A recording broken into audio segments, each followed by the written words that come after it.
ITV di leen dalal jàmm ginnaaw bañ fi teewee tey tamit dalal Abdoulaye Fane moom mooy président de l'Union nationale des parents d'élèves et d'étudiants du Sénégal muy UNAPES. Abdoulaye ñu lay dalal jàmm ci plateau Kennu Askan Wi fii si ITV. ñu ngi lay nuyu El Hadj Malick du nuyu ñëpp ñiy liggéey ci groupe bi. Groupe ITV iRadio de manière générale. E-Media Investissement def naa noonu la de ci anglais. di sant di ñaan yàlla lépp liñ fiy wax mu mën a jëriñ askan wi. ñu fas yéene yaatal bu baax a baax lépp lu jëm ci wàllum jàng mi ak tamit li décision bi nga xamante ni njiiti réew mi jël na ko dem daañ ko yaatal waaye tamit dañuy gërëm bu baax a baax suñu mbokku téléspectateurs yi xam ngeen ni groupe E-Media Invest ITV iRadio eMedia.sn yéen nañ fi nekkal askanu Sénégal moo tax ginnaaw dem ba ngeen wootee jàmbat bu baax a baax lépp lu jëm ci wàllum durée émission bi moo tax direction générale dégg na leen léegi Kennu Askan Wi lundi ba vendredi la 16h ba 16h45 comme ni ñu ko baaxoo di defee dañuy ànd ak docteur Marie Khemesse Ngom Ndiaye moom mooy directeur général de la santé mu ñëw ñun si tolluwaayu mbas mi fii si Sénégal.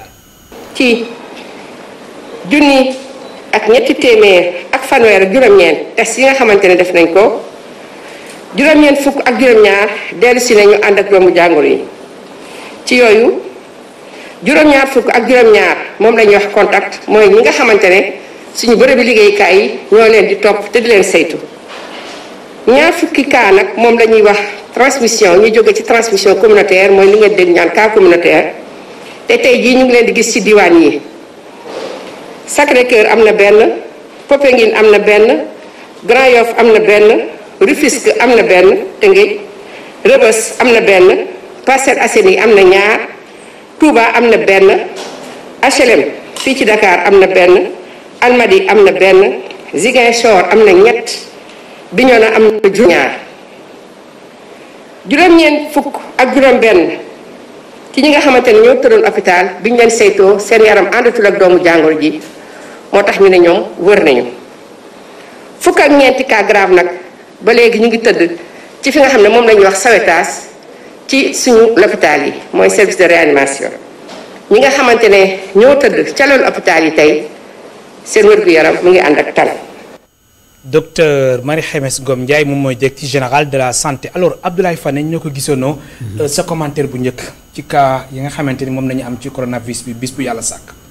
waaw li ñu ciy seetlu rek moom mooy mbir mi ba tey mu ngi ci biir réew mi te buñ ko seetloo aussi cas communautaire yooyu ñuy wax mooy cas yi am ci gox-goxaan yi ba tey ñu ngi fi te loolu nag.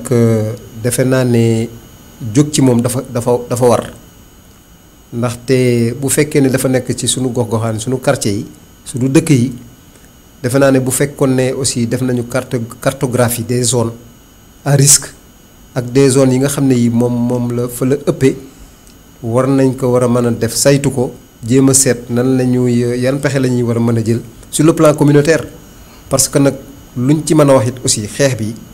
L'approche elle est communautaire parce que y a le volet médical wàllu médical moom mooy ñiy faj di prendre en charge waaye defe naa ne bu fekkee ne gën nañu mettre l'accent sur sunu gox-goxaan yi kuréel yi fa nekk muy ay association yeeg ay groupement yeeg bàjjenu gox yeeg yooyu responsabiliser leen jox leen ay moyens yi ci war defe naa ne bu ñu waxtaanee ak seeni ñooñ dina mën a permettre quand même ñuy mën a gérer maanaam ña fa feebar. ba wala sax ñu dal di jouer rôle faggu maanaam ku ñu gis koo xam ne kii am na ay indices yoo xam ne yi peut-être mën na peut-être doon loo xam ne lii peut-être mën na dem ay sujets à risque ñu signaler leen rapidement pour mën a véritablement jéem a seet nu ñu koy faagaagaale daal. loolu daal moom moo ci suñu appréciation par rapport. am na solo Abdoulaye Fane ma fàttali yow yaay président de l'Union nationale des parents d'élèves et d'étudiants du Sénégal.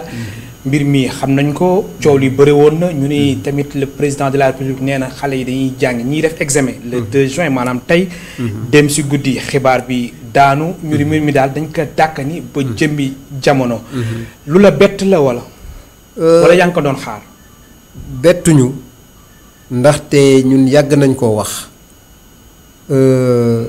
date yi ñu choisir ay date indicative la du ay date impérative maanaam du ay date yoo xam ne date fixe la comme ni ñuy ubbee école début octobre ñu ne rek le 5 octobre par exemple école yëpp day ubbi boo gisee ñu ne date indicative la bu ngeen seetloo historique bi mbir mi duggee ci réew mi le 2 mars le 14 le chef de l'État dal di def discours déclaration dal di tëj nañu école yi mais bi ñu ko tëjee dafa tombeek juste ñu nekk ci vacances Pâques yi 5 jours moo ci desoon ce qui veut dire que le 6 avril moom la ñu jàppoon ne dina tijji mais nag virus bi doomu jàngoro bi toll na foo xam ne fii ba ñu demee ba le 6 avril ñu daxaat ko ba le 4 mai ñeenti fan ci weeru mai léegi ba ñu xaymaa it aussi xool xam ne mënul nekk ñu dal di projeté wu ci le 2 juin.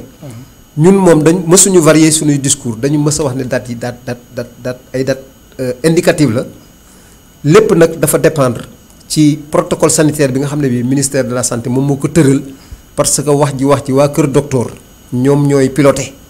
ñoom ñoo yore volant bi fépp fi nga xam ne ñii ñoom fa la ñu indiqué ñëpp ci la ñu war a tënku. mais lu jaaxal ñu bëri mooy lu tax autorités yi jàppoon le 2 juin teewul jamono jooju aussi cas yi ñu ngi yokk ba tey. te ñëpp xamoon na ni enseignants yi am na ñoo xamante ni. nekkuñu woon fu ñuy jàngalee élèves yi aussi naka noonu lan moo tax si sa gis-gis. état bi taxaw fu mu taxaw dëgg bal bi ni le 2 juin ñiy def examen yi jàng. ba dem si guddi ñu dellu si waat si ginnaaw. xam nga El Hadj Malick dafa di boo tey jiiteem réew même kuréel sax boo koy jiitee am na yenn information ay paramètres yoo xam ne yii yow da nga koy xam te le commun des Sénégalais du ko xam parce que ñoom fan la ñuy tënku maanaam sénégalais commun yi comme sama classe gi dañuy tënku ci déclaration yi nga xam ne chaque matin waa ministère de la santé moom lay déclarer. mooy le point du jour. mais ku toll ni président de la république quand même je crois que information yëpp yi nga xam ne yii moom moo nekk ci réew mi am na yu ci bari yoo xam ne yi maîtriser wuñu ko. moom ci moom lay affilié wu te la décision finale moom moo ko jël la responsabilité moom moo koy engagé wu ba tax na wàll woowu dañ ciy maandu moom lay wax toujours nañuy émettre ay réserves man mi wax ak yow j'ai eu à occuper des responsabilités à un certain niveau ba tax na boo toogee bay jël décision am na nu muy dem sax ñu yaakaar ne c'est des décisions impopulaires mais nag quand même moi je dis que c'était très pertinent que bi ñu toogee ba am foo xam ne fii li mu gis mën na indi faagaagal peut-être lu mel ni Ziguinchor surtout tànk yi ba pare problème bi mooy virus bi bu fekkee ne xale yi dañ ko jël yóbbu ko te la plupart ay cas asymptomatique la maanaam mën nañ ko porter ba wér te duñ ko xam mën nañ ko transmettre seen famille yi te suñu famille yi xam nga ni mu bindoo ñun dañuy tubaab ñun suñu dem suñu kër yi boo fa demee suñuy waajur yu mag suñuy baay suñuy maam yëpp nga fa ba tax na yi nga xam ne ñoo ay sujet à risque mën nañ leen ko transmettre. alors est-ce que gisoon ni aussi lii yëpp si njëlbeen ba la ndax gis nañ aussi déplacement enseignants yi coogu si amoon rassemblement yu si amoon. ñu gis aussi ca Ziguinchor am na lu mat fukki enseignants yi nga xamante ne dañ leen testé positif. est-ce que yaakaaroo mbir mi dañ ko faussé. ci ginnaaw. laataa décision bi di ñëw. xam nga man bi ma gisee. est-ce que jamono ji jotoon na ñuy xale yi di delluwaat si classe. man pour man jotoon nañu dellu ci classe. ak fu situation bi tolloon yëpp ndax ñun ñii ba ñu analyser parce que nag ñun dañoo bokk ci benn comité de veille boo xam ne depuis le 10 mars ministère de l'éducation moom moo ko sos te kuréel yëpp yi nga xam dañuy yëngatu autour de l'éducation muy organisation yi kii de la société civile ak ñun ak technicien wu ministère dañ ci liggéey di ci saytu am ay mbir yu wóor yoo xam dañ ci tënku waaye nag comme ni ko waxee tout dépend du virus. bon problème bi nag moom mooy am na ay paramètres yoo xam ne en dernier ressort ministère de la santé moom mooy déterminer ci lañ jëlee ay décisions donc moi je crois que en toute responsabilité jël nañu ay kii mais man fan la fi ma gis ne moom mooy faay ba. mooy organisation bi ñu def bi nga xam ne bi jàngalekat dañu waroon dem seen lieu de service yi bu fekkoon ne mettre nañu en place avant un dispositif peut-être que même ñu dal di anticiper 14 jours avant nga xam ne. dinañu mën a ñëw tester ñi nga xam ne ñëpp ay jàngalekat lañu dina mën a permettre ñu dal di xam ndax ñoom seen bopp virus bi yoruñu ko parce que dañu ne 14 jours avant boo testé.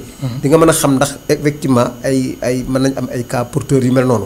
bu fekkoon def nañ ko je crois que peut-être situation bi du am ba fa ñu dellu ña fa dëkk aussi ils ont un peu raison parce que dañuy xaw a doon ñoo xam ne dañ leen mandargaal dañ leen stigmatiser donc loolu daal bu ñu ko defoon.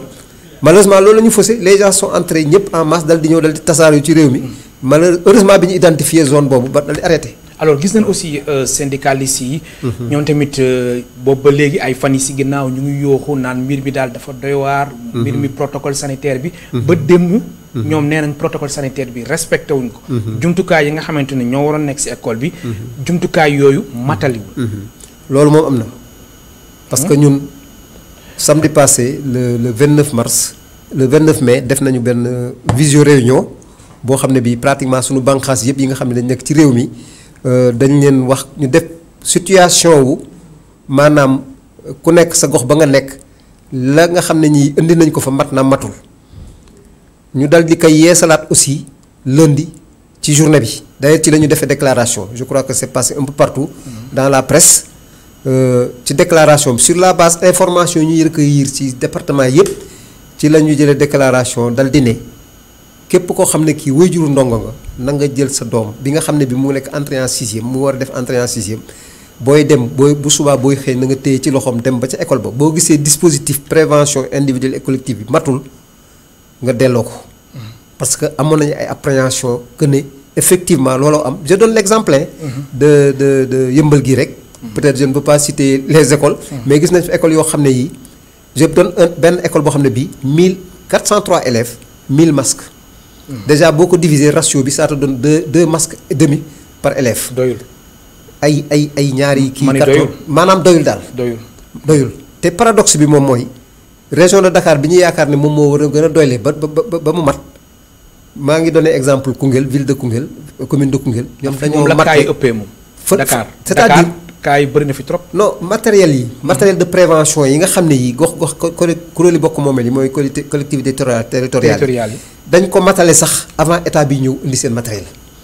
déjà disposition yooyu préventive yooyu dafa matalewul moo tax yuuxu fu nekk lañ ko déggee gis nañ école yoo xam ne sax seen toilette defaluñu ko ak yeneen donc je crois que moom laa doon wax ci benn télé à la place. comme ñoom bu ñuy préparer seen élection présidentielle moo xam législative wala locale mais 48 heures avant tout le dispositif matériel là matériel électoral bi yëpp day nekk en place ak ressources yëpp mais comment se fait-il que des questions de santé yoo xam ne yi mën na indi sax maanaam rey nit ñuy dem ba lii di am man comprendre ma et aussi on a dit que lu toll ni président de la République bu élection amee day def le tour de tous les foyers religieux yenn saa yi day dem ba fanaan sax ci yenn kër yi ndax pour am électorat lu mel ni bu amee moi je crois que la première entrée c'était les chefs religieux bu demoon ci chef religieux kër gi wax ak ñoom fanaan fa dal di wax la mu war a wax chef religieux dal di jóg jox ay dal di wax ay ndigal wallahi am nañu yaakaar ne ku toll ni sëñ Muntaxa Mbàkke bi génne lu ma 200 millions dal di koy jëkk a teg ci table bi boobu soreegul mbir mi ba pare gox-goxaan yi wër Touba yëpp sancaan yëpp mu dal di fay indi ay dund ak yëpp mais kooku boo demoon ba wax ak moom bu jógee dal di jël décision dal di ne képp koo xam ne mu ngi bitim réew bu mu teg tànkam fii te mu déggal ma di murit képp ku fi dëkk bu mu génn defe naa ne kon du ñu dem ba nit ñi di jaar di percer ay frontières. ba foyers yi xam nañ leen foyers yi ñi gën a les premiers foyers identifiés. moom mooy foyers religieux yi. ak fu mel ni capitale bi. donc alors moo tax sànq man la est-ce que décision bi nguur gi. yéexu ko jël ndax gis nañ même tey ci suba. am na ay parents yu doon yóbbu seen doom ñu dem jàngi. am na aussi ay élèves yu demoon xëyoon dem jàngi. est-ce que yow yaakaar nga ni ak situation fu mu tolloon yëpp. décision bi mënuñ ko woon jël bien avant. bon peut-être que xam nga mooy li ma wax léegi rek. boo dee jiite il faut que ngay rassembler paramètres yëpp pour mën a jël décision est-ce que jusqu'à 11h minuit amoon na paramètres yëpp yu ko tax mu dal di jël ay décision man à minuit yooyu pratiquement lañ ma woo informé ma. presque vers jusqu'à 2h du matin ñu ngi def ay contacts suñu coordination pour informer leen. ce matin par exemple suñu coordination départementale bu Louga envoyé nañu suñu groupe bi ay informations mais y avait des élèves yoo xam ne ñëw nañu dugg ci école yi ñëw nañu ci école yi. ñu dal leen ñoom dañu. même fii def ay piquet pour ku ñëw ñu delloo la expliquer la. c'est vrai parce que information dafa yéex a ñëw mais nag mu yéex a ñëw te ñëw moom moo gën mu bañ a ñëw. faagaagal ay nit te leer na ne 10 yooyu ñëw 11 sax la ñu wax paraît-il 11 yooyu bu ñu ñëwoon par exemple dal di ñëw dugg ci classe yi commencé def enseignement yi ñu dem ba ci biir mu am ay transmission à travers les élèves là te élèves yi ñëpp xam nañ ne généralement c'est des asymptomatiques. seen système immunitaire peut-être mën na dékku feebar bi de telle sorte que mën nañ ko transmettre ci biir kër gi te ñoom xamuñu ne dañuy feebar ba wér léegi moom mu dal di law ba ci biir mag ñi nga xam ne ñi ay sama classe gi la ay 3e âge. te ñooñu c'est des sujets à risque te bu boobaa wax dëgg yàlla mën catastrophe lay indi. alors catastrophe lay indi. Abdoulaye Fane. gis nañ aussi yow yaa jiite UNAPES. fu mu toll nii si sa gis-gis état d'esprit parents yi lan la. non état d'esprit bi ñun dañ leen woowoon ci dal. depuis avant ñu mbir mi am dañ leen woowoon ci dal et puis aussi préparer leen sur le plan psychologique parce que dégg nañ fi sax ay ñoo xam ne ñii malheureusement dañu dem ba di créer ay salles yoo xam ne yi dans les écoles naan xawma ay salles d'isolement yu kenn xamul. di n'importe quoi ay salles d'isolement bu fa nit teg nga xam ne bu amee ku am malaise ñu jël dugal ko fa ma ne léegi bu ngeen ko defee déjà di ngeen créer psychose ci établissement bi. donc bokk la dispositif bi nga xamante ni dañ ko waroon def ci biir école. ma ne ci école bi. dafa warul am sax un dispositif médical. waru ci am. parce que li may wax dama ko xam man j'ai été directeur de la prévention individuelle et collective. très bien. dafa am lu ma ci xam liggéey naa ci à l'époque avec le choléra à Touba ainsi de suite. communication bi c'est pas médical. c'est ce qu'on appelle une communication pour le changement de comportement. am na ñeneen ñu ko war a mën a porter ñoo xam ne ñu duñu ay médicaux. dispositif boo koy def ci école bi war nga def de telle sorte que mu am discrétion même déjà bu fekkee ne am na cas bu am te moom ci quartier yi. parce que yooyu gis ngeen fi ci quartier yi premier cas bi fi am ba waa ji daw. oui dañu dem ca famille ba. effectivement immeuble bi ñu investir ko sol ay scaphandre ak yu kenn xamul. c'est vrai ñëw ay gyrophare dal di ñëw génn nit ñi jël xale yi dugal ci biir mais kooku c'est pas possible.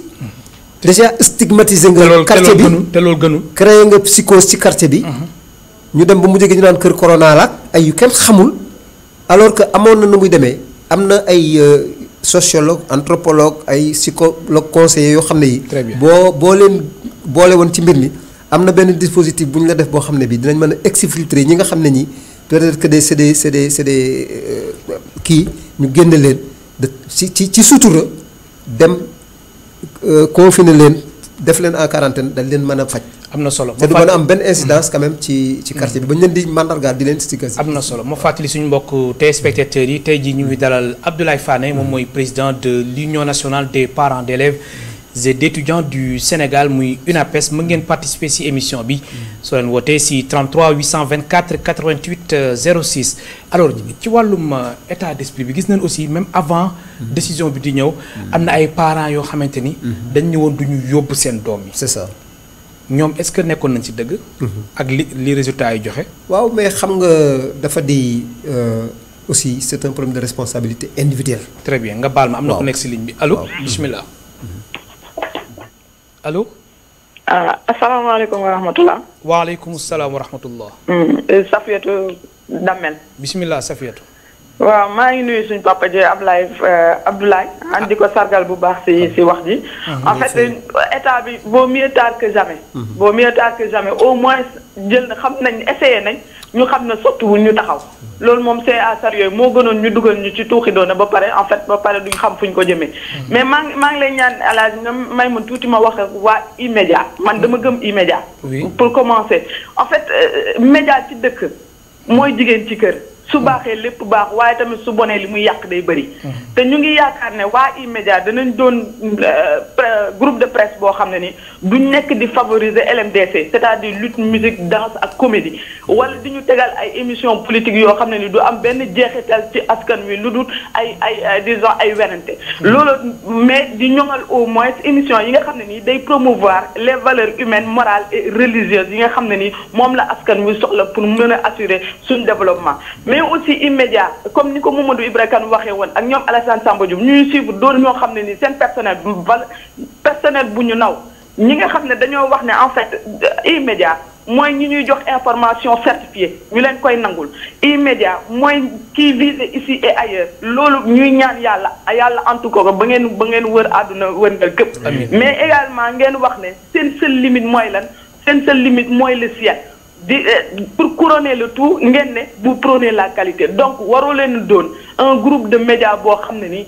day dox ci affaire yu caaxaan ba nga xam ne nii émission yi nga xam ne nii day doon sensibilisation émission yi nga xam ne nii day wax ci wéru koom-koom ci wéru sécurité ci mbiru santé et cetera ñu koy jox 30 minutes di jox yenn émission yi nga xam ne nii ay Ndakaaru wala kese la ñu koy jox plus d'une heure de temps plus d'une heure 30 minutes donc loolu vraiment ñu ngi ñaan seen dirigeants yi ñu bàyyi xel mooy comme ifta bi da ngeen ko def changé réussir ngeen ko gis ne bu ngeen doon meilleure émission ci koor gi sax nit ñi am na foo xam ne nii teg nañ leen fa ngeen continuer sur cette lancée xam ne ñun gëm nañ leen te di leen ñaanal yàlla la fa leen cat fi ngeen bëgg a yegg ngeen yegg fa merci beaucoup merci beaucoup ñu lay gërëm bu baax Safiatou alors ñoo ko gisoonoo de gis nga aussi moom sant yàlla waaw réaction parce que li ñu naan saabu du fóot boppam dëgg parce que ñoom ñiy dégg ñoom ñooy mën a véritablement apprécier de manière objective donc je crois que rek li ñu naan làbbali fas moom taxul fasaraw waaye da ngeen gën a làbbali rek incha allah dinañ gën a góorgóorlu incha allah am na keneen ku nekk si ligne bi allo bismillah allo allo am na suñu mbokk bu nekk ci ligne bi allo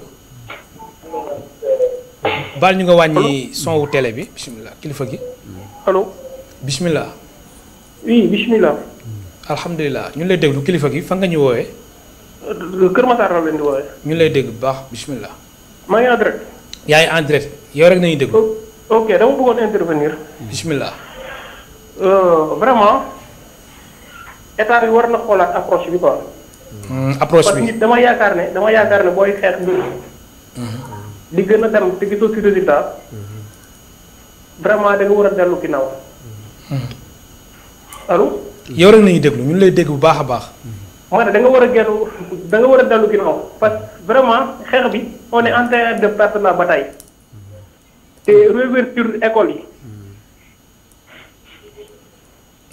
war nañ ko xoolaat bu baax a baax a baax a baax parce que fi dëkk bi toll vraiment jël ay xale yu ndaw ñuy dem ci école yi te ñoom ils sont déjà asymptomatiques mën nañ yor feebar bi te kenn du ko xam nga ñëw ci kër gi wala ko sa yaay wala sa papa vraiment war nañ xoolaat loolu bu baax a baax a baax a baax waaw enseignants yi nag ñu leen di gërëm di leen sant parce que ils ont fait vraiment d'énormes sacrifices pour dem ci seen lieu de ci seen lieu de travail état bi war na leen xoolaat bu baax a baax a baax xoolaat la condition de l'enseignant parce que ñoom itam sonn nañ bu baax a baax a baax a baax. jërëjëf waaw man daal loolu laa ci amal lu may wax yéen parents d'élèves yi aussi ñu ngi leen di gërëm di leen sant xam ne yéen yi nekkal foofu suñu fit yi dalatul parents d'élèves boo ci ne sa doom tey day jàngi fitam mu ngi tëf tëfi parce que kenn xamul condition yi mu fekk ci école bi loolu daal la amoon laa waxoon ne naa ko ci wax waaw di leen gërëm di leen sant ñu lay gërëm bu baax di la sant Abdoulaye jërëjëf mbokk mi kontaan ci bu baax a baax a baax ndaxte ñun association la rek de participation à l'effort d'éducation dañu toll foo xam ne fii ay produits école publique lañu parce que man mii wax ak yow sama jaar-jaar yëpp école publique la ba université ba yàlla dogal ba ma liggéey ba retraité donc c'est un devoir de reconnaissance quand même ñu mën a jàppale suñu doom yi nga xam ne yi dañu nekk ci ay école publique yeeg ba ci école privée yi peut-être rek di leen rappeler rek ne aussi yéen it baax na trop ñun ñu nekk ci waar wi peut-être ñu ngi commencé di jëm mag dañu leen di ñaan yéen nga dal di ñëw regagner association parents d'élèves yi parce que li koy firndeel mooy fan yii yëpp ce matin rek y a une présidente de parents d'élèves bu ma woo depuis Saint-Louis xaw ma ko de depuis Saint-Louis di wax donc dañu demander aussi à ce que les parents d'élèves ñuy dugg ci association yi bu ko defee ñu mën a am ay référents di mën a xam la ñuy def ca école ba di am taxawaay boo xam ne bii situation yu mel nii bu amee ñu mën a jël influer ci décision yi li tax ma koy wax mooy je donne l'exemple de la fédération française de parents d'élèves même élection présidentielle bu amee les candidats sont obligés dal di dem ci ñoom taxaw ak ñoom wax leen ban programme la ñu wax la ñu proposé et puis da leen di auditionné pour école bi bu ko defee ñoom ñu dal di seet ki nga xam ne kii doon leen ñu jàppale ko très bien donc je crois que loolu am na solo aussi allo jërëjëf bismillah Allô? allo Allô, monsieur? bismillah On participe à l'émission. waaw fan nga ñu woowee kilifa gi Je vous appelle depuis Yoff, c'est monsieur K. bismillah Ka ñu lay déglu Un ancien enseignant. ñu lay déglu Ka Mané, ce qui s'est passé est très déplorable. Parce que rentrée des classes, nous demandons, en fait, les gosses et leurs parents avaient le cœur à l'ouvrage qu'ils étaient prêts pour Djang.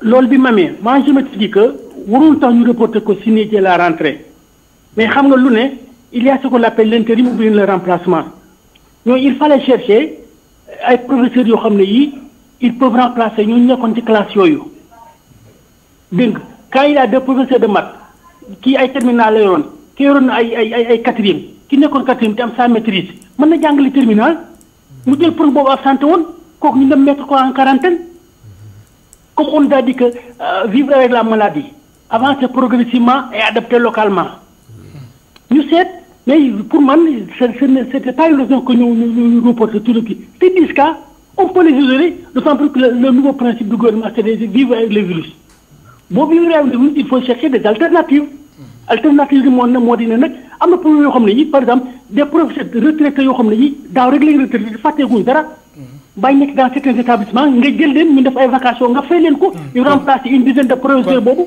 kon da nga jàpp ni yow virus bi dañ ko war a dund il faut apprendre à vivre avec le virus bi njiitu réew mi doon wax dañ ko war a appliquer. C'est comme ça que je le comprends. Comme il est là on ne peut pas l'éviter il est entré dans nos zones de confort on est obligé de changer d'habitude de manger d'habitude de tousser d'habitude d'éternuer la distanciation sociale en fait c'est du nouveau c'est un nouveau élément dans notre style de vie. mais loolu mooy apprendre vivre avec le virus. virus bi mi ngi fi mais essayer de ko contourner. on l'a pas encore convaincu 10 personnes mënoon nañu leen remplacer par d'autres enseignants. te li également je déplore quelque chose il paraît que am na école yoo xam ne ay benn lave-mains lañu fa def ak ay bouteilles gel mais en début d'année les enfants avaient cotisé. cotisé woon nañu pour le fonctionnement de l'élève en plus de l'enveloppe qu'a donné l'État mais loolu. il y a une situation de force majeure mais dañ ca war a jël la commune fait ce qu'il a à faire l'État fait ce qu'il a à faire mais l'école en tant que telle ne puise ci quelque coopérative yooyu ñu kooku parents ñoo ko war a exiger. ñoo ko war a exiger les écoles les enfants n'ont pas cotisé pour rien ils ont cotisé c'est pour l'apprentissage et ça c'est pour le fonctionnement lii ci la. jërëjëf monsieur Ka. Merci tous nos encouragements à ITV. C'est la télévision cadette mais c'est une télévision de performance de sérieux et de grandeur. Longue vie à votre télévision. Merci beaucoup monsieur Ka di la gërëm bu baax di la sant. mais on voit bien que c'est le pédagogue qui parle l'enseignant. Oui. L'expérience qui parle. ñu koy gërëm di ko sant. mais li mu wax am na solo lool mais c'est des questions pédagogiques man duma ci dugg noonu ndaxte am nañu ay dispositifs yoo xam ne alternatives yoo xam ne ministère quand même mu ngi ci liggéey ak inspecteur am yeeg ak personnel technique am yi ak syndicalistes yi parce que ay enseignants la après tout. peut-être am na lu mu wax lu am solo. moom mooy les enseignants retraités. c'est très important. je me rappelle il y a 2 ou 3 ans mës nañu def benn séminaire avec la DRH du ministère sur l'allocation des ressources humaines ci kii parce que bi ñuy xaymaa ñoom dañu constater que ne déperdition dafa bari ci corps enseignant ñu ngi leen di jël sur des bases politiques di leen jox ay postes ñi doon député ñi doon ay dem ci ay ambassades ak tel léegi qu'est-ce qu'il faut faire pour que ñooñuy dem. ñu remplacer leen am na ko nekk si ligne bi baal ma wax. voilà c'est ça am na ko nekk si ligne bi allo kooku dem na. waaw donc li mu wax nii man je me rappelle bi may intervenir. am na ku ko wax xam nga bari na fi ay enseignants yoo xam ne yi mag lañu. maguñu mais am nañ expérience boo xam ne amoon na nu mu demee ministère mënoon na leen defal benn genre contrat. boo xam ne bii continuer di jërëjëf jàngale man mën naa doon retraité. dëkk par exemple Kër Gondé sama këru cosaanu yaay. dëkk fa. retraité. war a mën a jàngale. am na solo allo. allo asalaamaaleykum. waaleykum salaam. monsieur Cissé vous allez bien. alhamdulilah. Fatim Tall. bismillah Fatim. madame Tall jëppal. madame Tall bismillah ñu ngi lay déglu. ma ne. madame comment dirais-je la dame qui a appelé tout à l'heure comment elle s'appelle encore. Qui Safiatou. Safiatou. C'est une très belle personne. De par ni muy waxee ak li muy wax ni mu tegoo ci yoon et tout. Vraiment j'aimerais avoir kooku coordonnées. wala boobu seen par exemple ce technicien mën ma jox coordonnées des trucs comme ça. c'est kooku moom vraiment c'est une personne boo xamante ne ku ñu war a naw la ku ñu war a respecter la parce que intervention c'est extraordinaire. bu leelu weesoo. affaire jàng bi xam nga dañu war a bàyyi par exemple chaque année ñu ne dañuy rattraper année bi. xam nga lan la ñu war a rattraper actuellement defar ko. waaw le système ci boppam système éducatif dañu war a mettre tout à plat. ñu commencé war à zéro. voilà parce que mënuñu continuer. voilà exactement mënuñu continuer chaque année ñuy def les mêmes choses nañu rattraper année bi. nañu rattraper année bi mais à la longue mais loolu mënatoo fa comment dirais-je former ay étudiants ak ay nit ñoo xamante ni ay l'élite de demain. mais seen njàng si def takk suuf. parce que lakk ni ñuy traîner di ko continuer chaque année mais vous imaginez la dernière fois j'ai entendu le syndicaliste la dire moom nee na depuis bi ñu rentrée bi perdre nañu 2 mois à peu près avec le truc de Covid perdre nañu 3 mois muy 5 mois yow koo xam da nga war def 900 heures mais ñooñu naka nga mën a rattraper année boobu c'est pas possible je ne parle pas d'année blanche comme loolu la nit ci di bañ a dégg mais au moins duñu toog def refonte de l'éducation taxawaat xoolaat teg ko parce que man sama bopp ma mère a été enseignante je respecte les enseignants peut-être que j'ai wax naa keroog loo xam dama ne peut-être irresponsabilité tout ça là mais par rapport à la situation parce que Liberté 5 fa ñu taxawoon noonu man bu ma doon enseignant bu ma demee xool situation bi dama ñibbi dem toog sama kër parce que foofu noonu li fa am te gis la ñu gisagum mais les retombées sont catastrophiques foofu la fa nekk noonu loolu lu ndaw rek ndaw la nga baal ma wax benn point Sénégal ñun ñëpp responsable ci affaire virus bi ni muy véhiculer ni muy dawee nii est-ce que xam nga ne boutique yëpp commencé nañu jaay mburu normal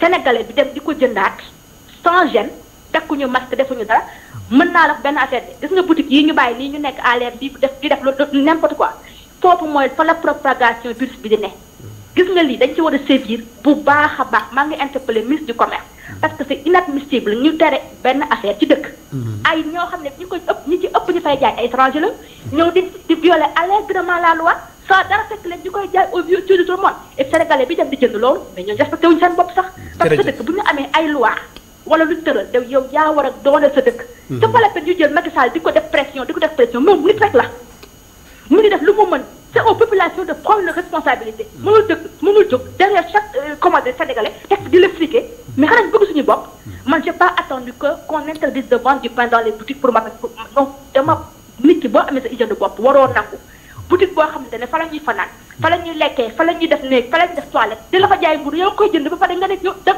mais attendez il faut que ñu def ak suñu bopp revenir à de meilleurs sentiments ba pare xoolal respecter nag suñu état de droit parce que Macky Sall deful dara moom di mu mën def na ko parce que il est au sommet il donne des directives ñun nag ñoo war a suivre ay instructions ak ay directives am parce que moom suñu état buñ ko fay affaiblir ñun ñoo koy yëg gis nga Mali Niger et tout ça là foofu amatul état. merci beaucoup amatul état. jërëjëf. voilà. merci jërëjëf.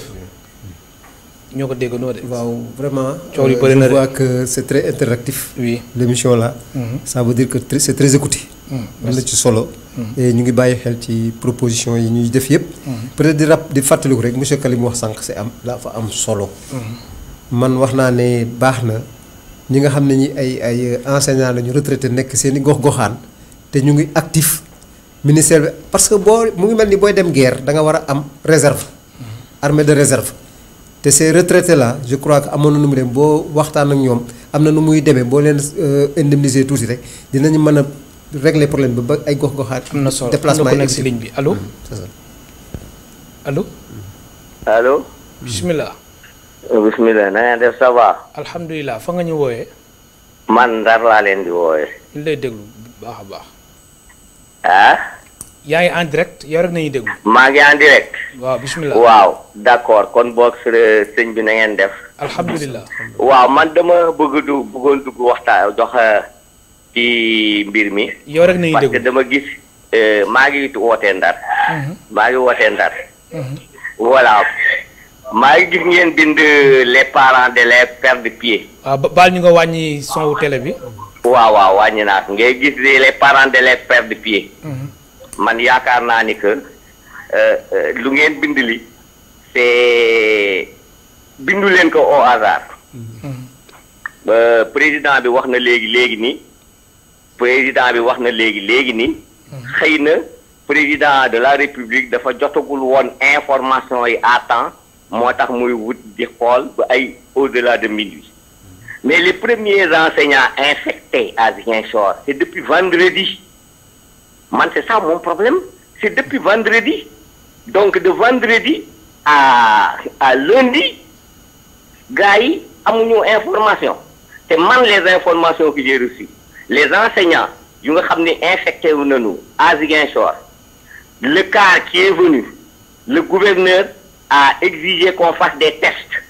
On a testé 107 enseignants certes yi nekk ci des enseignants positifs ñun leen malgré tout rejoindre leen seen village yi à un moment donné c'est le ministre de l'éducation nationale qui a dit au gouverneur il faut arrêter les tests parce que yeneen région yëpp defuñu ko yéen rek ngeen koy def ñu arrêter tests yi donc pour man joxe nañu ñoom lu ñu joxe comme raison ci communiqué bi mooy les enseignants yu nga xam ne ils sont testés positifs mais man yaakaar naa ni loolu prétexte la vraie raison pour man un État un gouvernement bëggul ku ko désavouer et ils ont reçu des informations selon lesquelles suñu tijji woon écoles yi tey jii la quasi-totalité des écoles serait à moitié vide ou totalement vide le président là l'a confirmé na que léegi war na ni ñoom déjà waxoon nañu seen parents d'élèves yi ku ci dem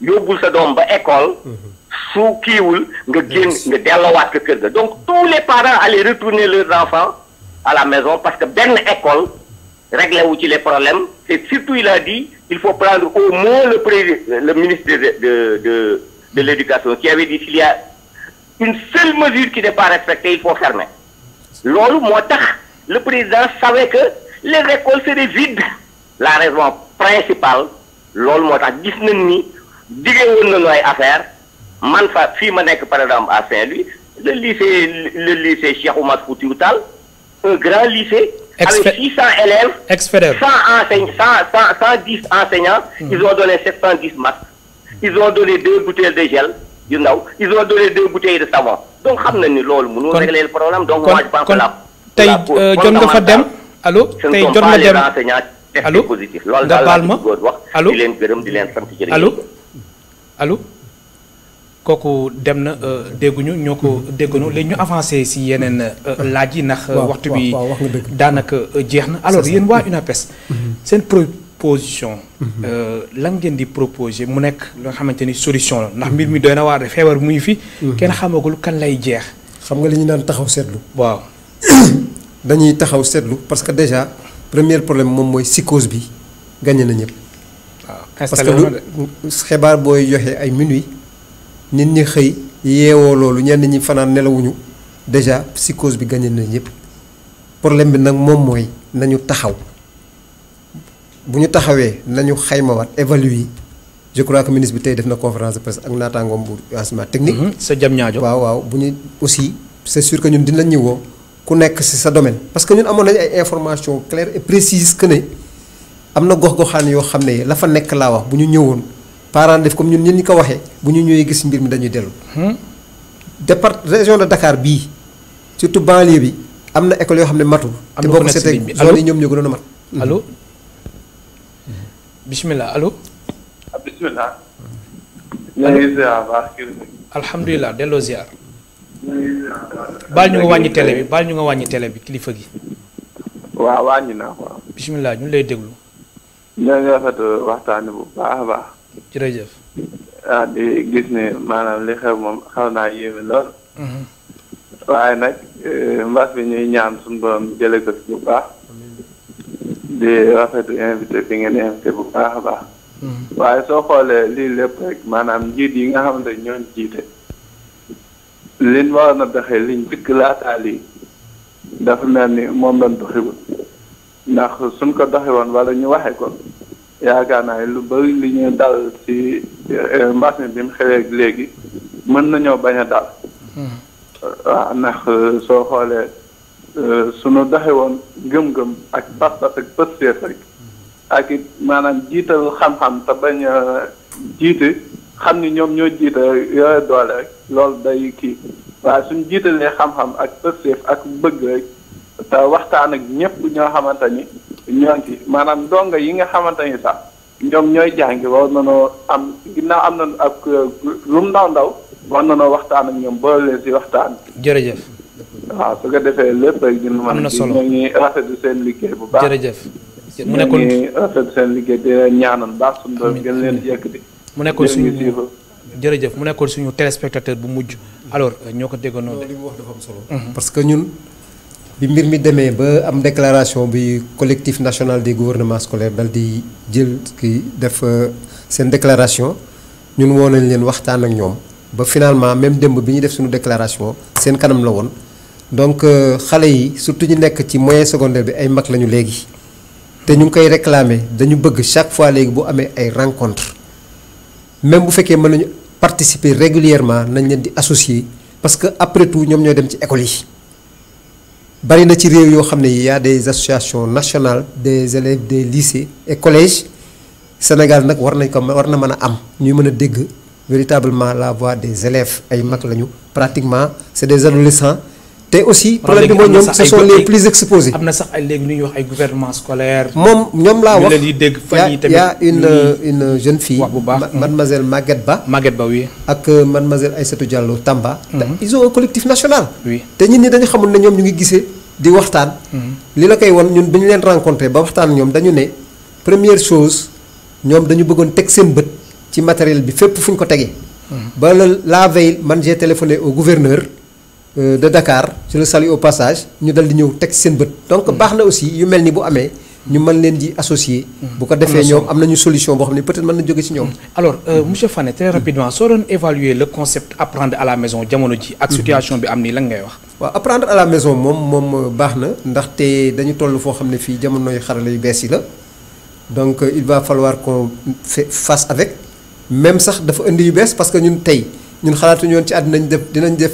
visio réunion à la place de visioconférence samedi passé on a fait une visio réunion boo xam ne bi pratiquement suñu bànqaas yépp toog nañu waxtaan ci donc lu baax la déjà mais nag nañ koy booleeg toujours maanaam ay fascicules yi nga xam ne dañ koy defar bàyyi xel ci ñi nga xam ne ñu nekk ci département yi ci régions yi zones yi nga xam ne c'est des zones amul signal télévision amul internet bu ko defee ñu koy déposer parents yi ñoo dal di koy jël defe naa ne bu ñu allier loolu dina mën a permettre comme ni ñu naan école de la réussite équité am. alors solution bi nag ba léegi nee nga dañuy def taxaw seetlu jamono jii. lan nga gis. waaw nous attendons le ministère. ñun suñu bopp ñun déjà. ñu doy na waar ñu ngi évaluer ñun. examen yi lépp chamboulé jamono ji. waaw mais quand même calendrier beeg lépp. xam nga am na ku wax ne si benn ndaw si waxoon sànq ne 5 mois peut-être la. mais en 2012 bi def nañ 5 mois et les techniciens. les pédagogues qui sont là le ministère ak enseignants yi trouvé nañu solution ba nit ñi def seen examen. problème bi nag moom mooy lii c'est une situation exceptionnelle. loo xam ne lii da nga koy xeex te xamoo ko un ennemi invisible. xamoo kañ lay jeex te mën na dem ba ñëpp yaakaar ne dem na mu ñëwaat. kon lan nga gis il faut li ñu gis daal. li gis mooy mu jeex tàkk ñu soog a reprendre wala dañu war a def. après reprise progressive. très bien nañu jéem a seet nañ la ñuy dundee ak moom. c'est un compagnon. nañu seet nan la ñuy mën a dundee ak moom jël suñuy matukaay mu am quand même discipline individuelle et collective bu ñu mën a permettre véritablement ñu mën a travailler pour que vraiment parce que am na ñoo xam ne ñii ubbi nañ seen école te ñu ngi actuellement am na solo moom Ablaye Fane maa lay gërëm bu baax di la sant. jërëjëf El Hadj Malick ñu ngi leen gërëm di leen sant. ma fàttali yow yaay président de l'Union nationale des parents d'élèves et d'étudiants du Sénégal muy UNAPES di la gërëm bu baax di la sant. mbokk téléspectateurs yéen tamit di renouveler suñu confiance ak yéen di leen gërëm baax di leen sant ba suba incha allah.